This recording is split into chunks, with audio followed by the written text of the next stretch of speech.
Okay, and our third video, moving on. We're still in lesson 2.3. And so let's have a look at this. This is the warm-up. Pause your video, give it a try.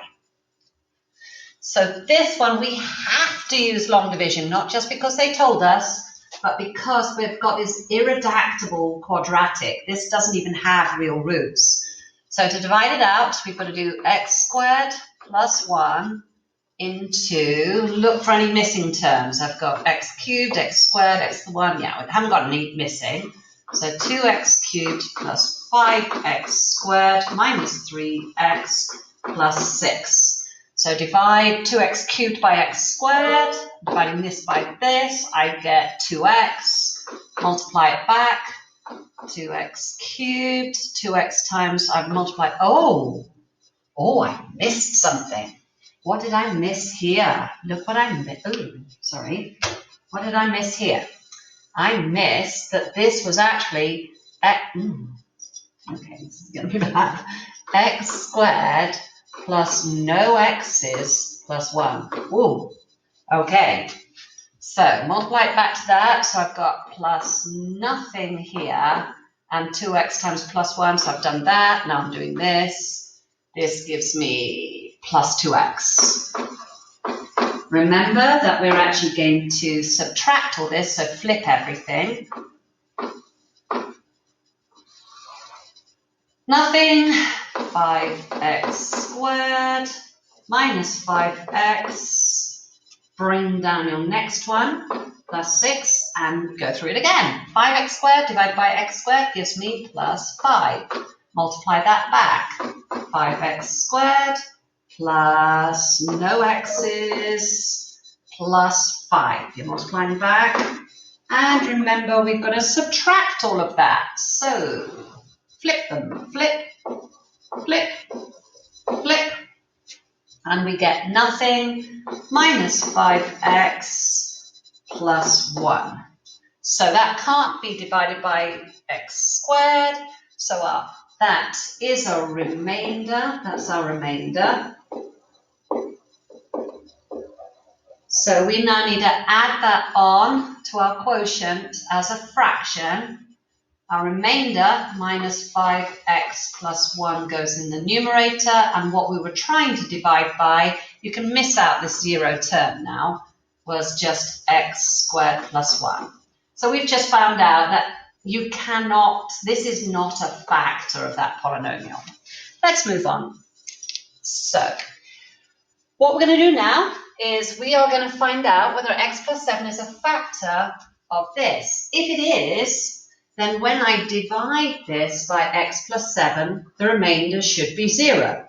Let's find out. Let's use synthetic division. So to do it by synthetic division, our 0 for x plus 7 would be, if x plus 7 equals 0, our 0 is negative 7. So let's put negative 7 in here. Do I have any missing terms? I have x to the 5, x to the 4, x cubed, x squared. No missing terms. So I just write out my coefficients. 3, 21, minus 5, minus 35, minus 1, x, minus 2. Ooh, it's long. So let's get going. Bring around the first, multiply it back. Ooh, that gives me nothing. Nothing times, oh, that's nothing. Nothing times negative 7 is nothing. Minus 5 plus nothing is minus 5. Multiply that back. Aha, that's positive 35. Minus 5 times negative 7 is positive 35, that gives me 0 here, which when I multiply it by anything will give me 0, which gives me minus 1. Minus 1 times negative 7 is positive 7, so I end up with a remainder of 5. Okay, so it is not a factor.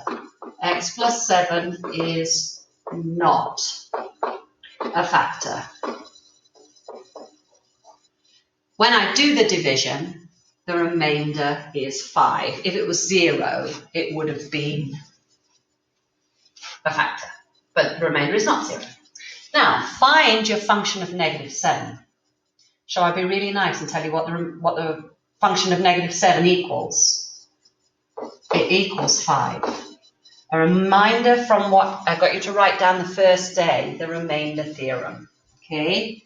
we move on and have a look at this. If I actually put that in, to work it out, you would have to do 3 times -7 to the power 5 plus 21 times -7 to the power 4 minus 5 times -7 to the power 3 minus 35 times -7 squared minus -7, which would be like adding 7, minus 2. And if you put all that in a calculator, you'll end up with 5. So we can actually use synthetic division not only to work out whether something like x plus 7 is a factor, we can actually also use it to evaluate a function. Okay, I think I've got lots of extra slides from years when I made students do all that by hand first. So synthetic substitution. What we can do is if we wanted to find the function of 3, we would be wanting to work this out. 4 times 3 cubed minus 7 times 3 squared minus 16 times 3 plus 5. No one in their right mind wants to do that. But we can, using the remainder theorem, hopefully I've got it on the next screen. Yes, I have. If f of x is divided by this, then the remainder equals f of c.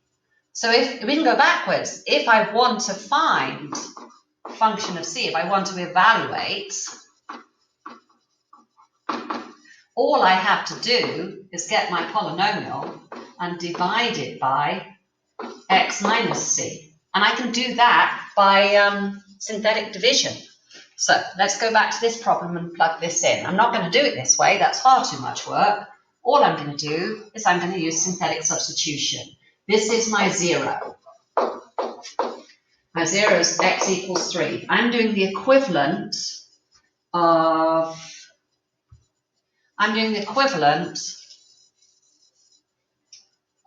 getting this polynomial here and dividing it by x minus 3. Okay?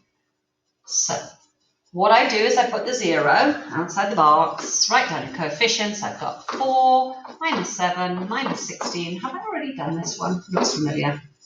Sure. Bring down the 4. 4 times 3 is 12. Negative 7 plus 12 is 5. 5 times 3 is 50. Yeah, I've done this one before. I recognize this. I did it on the first day. So, I've done that, but what does it mean? Tell me what my answer is. Remember, from the remainder theorem, your function of 3 is going to be the remainder. It's going to equal the remainder when you get your function of x and divide it by x minus 3.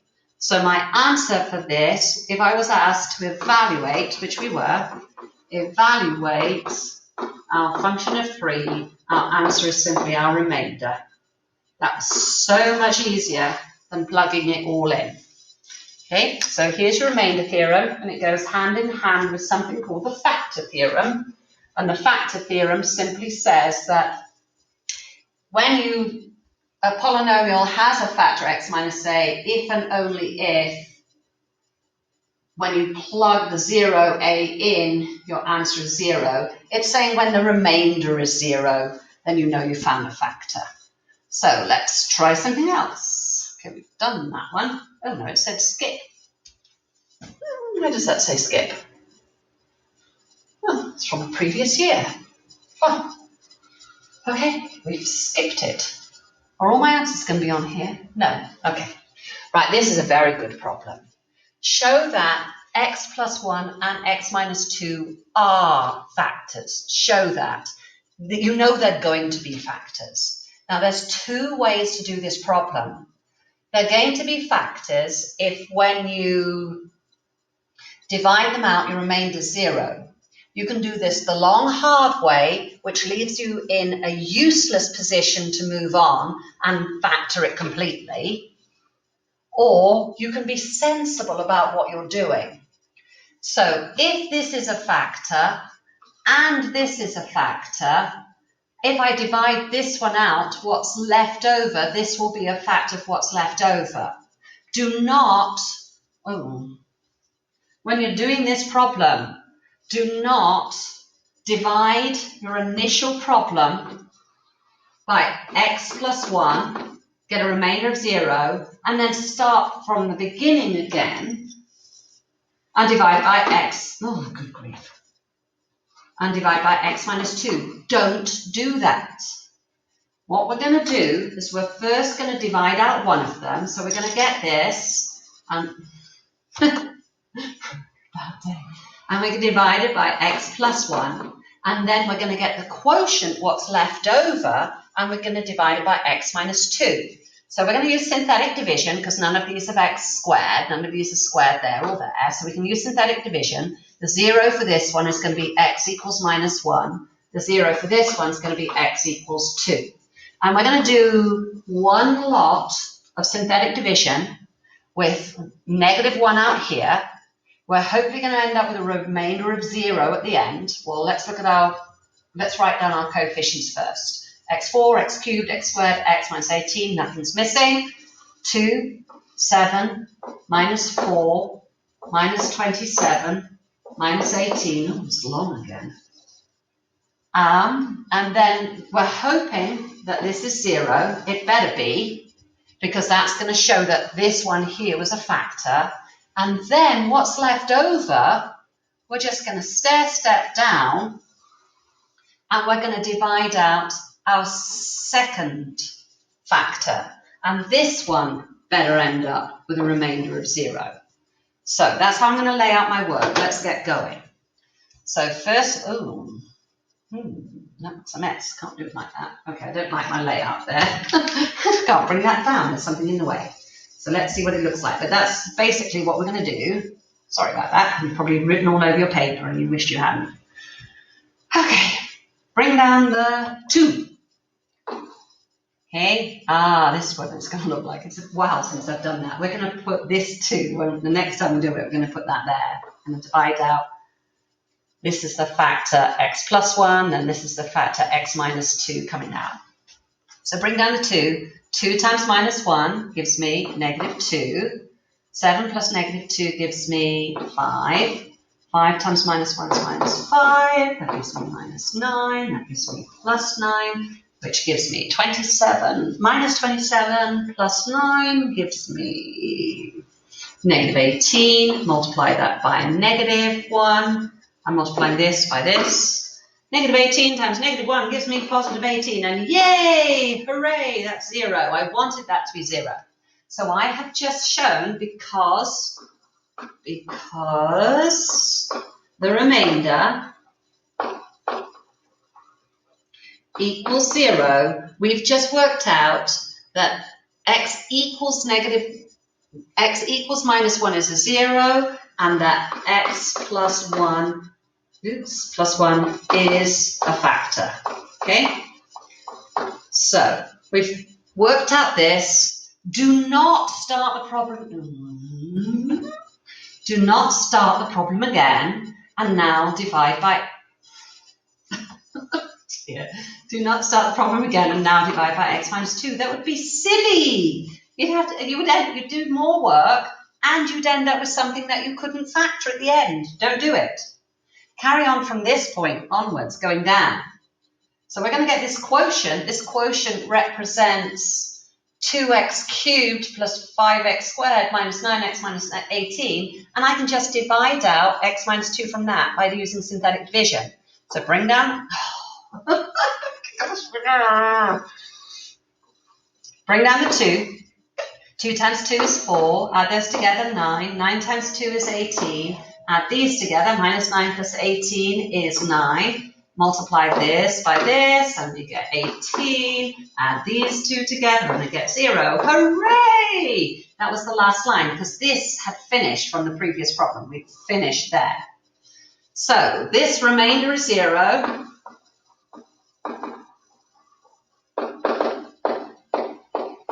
Which has just told us that x minus 2 is a factor.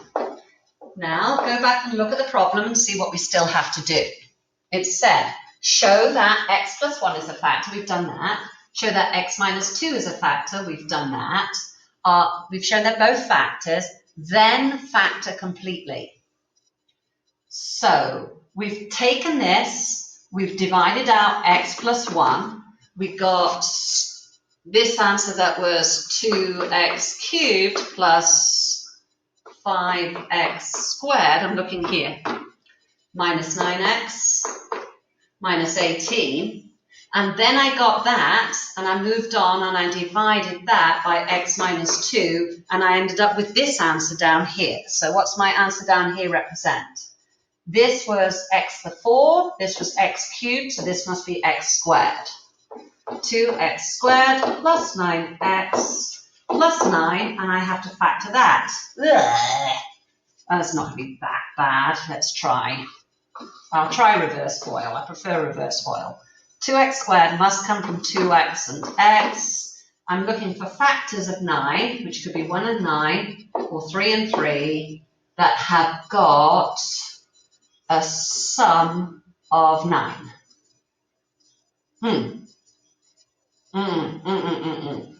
No. Have I gone wrong somewhere? No. No. I've got to split the middle term. That's why I can't do it this way. Ooh, let's just guess and check. Let's see if it works with 3 and 3.